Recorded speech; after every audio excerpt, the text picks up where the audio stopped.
Lapės tekėjimas. Pirma pasaka.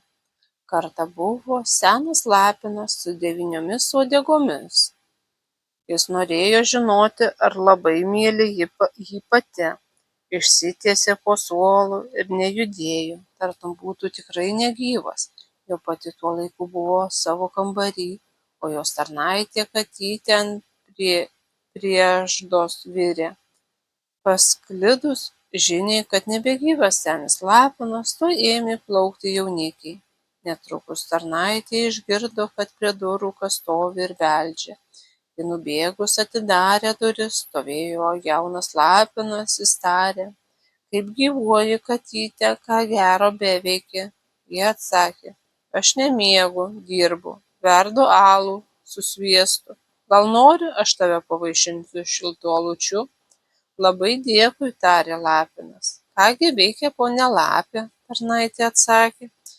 "Ji sėdi savo kambary ir lieja graudžias ašaras. Matai, senis lapinas mirė. Tai pasakyk jai, miela katytė, kad čia atėjęs jaunas lapinas ir nori ją vesti." "Gerai, bičiuli." Katė pit pit pit pribėgo prie durų, pradarė ir sako: "Ponia lapė, ar esi čia?" "Taip, katyte, čia." "Atėjo jaunikis. Kaip jis atrodo? Ar jis turi 9 gražias uodegas, kaip velionis lapinas?" "Ne," atsakė katė, "jis turi tik vieną. Tai man jo nereikia."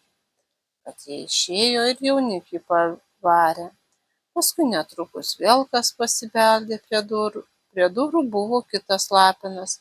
Jis irgi norėjo vesti našlę. Jis turėjo 2 uodegas ir jam pasisekė ne geriau nei pirmajam. Toliau ėjo visi su 1 uodega daugiau, bet jie visi buvo atmesti. Lyg atėjo toks, kur turėjo 9 uodegas, kaip senis lapinas. Tada našlė apsidžiaugusi tarė katei: "Dabar atidaryk duris ir senį lapiną išmesk laukan." Bet kai vestuvės buvo pradėtos kelti, paskutinį pakrutėjo senis lapinas po suolu, šoko, išpėrė visiems vestuvininkams gerai kailį ir išvijo juos pro duris kartu su savo pačia.